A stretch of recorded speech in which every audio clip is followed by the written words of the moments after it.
আসসালামু আলাইকুম। এই ভিডিওটা মালয়েশিয়াতে যারা যারা পাসপোর্টধারী যত বাংলাদেশি আছেন সবার জন্য আজকে আমি এই ভিডিওটা বানাইতেছি। কারণ বাংলাদেশ এমবেসি যে মালয়েশিয়া কোয়ালালামপুরে যে বাংলাদেশ এমবেসি আছে, ঠিক আছে, অনেকজনে দেখি তাদের পক্ষ নিয়ে দালালি করে, ঠিক আছে। তো আমি আজকে এই ভিডিওটা বানাইয়া এটাই বলে দিতেছি। এই আর কালকে ঈদ মালয়েশিয়াতে, ঈদের পরে বাংলাদেশ এমবেসিতে কি দুর্নীতি চলে, কি করে আমাদের মতো সাধারণ প্রবাসীরা একটা পাসপোর্টের ভুল সংশোধন করার লাগে যে কতখানো দৌড়ান লাগে, কতখানো টেয়া দেওয়া লাগে, তারা এই জায়গার ভিতরে বইয়া থাকে, তারা কি করে, আমগো কোনো হেল্প হইতাছে কি না, এগুলা সবগুলা আমি আপনাদের সামনে তুলে ধরবো।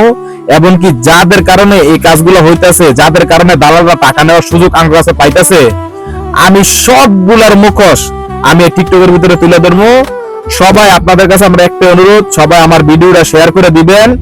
দেন আপনারা সবাই আমার পাশে থাকবেন। আপনারা সবাই যদি আমার পাশে থাকেন তাইলে তাদের মুখোশ খোলা আমার পক্ষে সম্ভব হবে না, তো আমার একটার পক্ষে তাদের মুখোশ খোলা সম্ভব হইবে না। তো সবাই ভালো থাকবেন, ভিডিও বড় করতাম না, একটা একটা করে সবদের মুখোশ আমি খুলবো, ঠিক আছে, সমস্যা নাই। সবাই ভালো থাকবেন, আসসালামু আলাইকুম।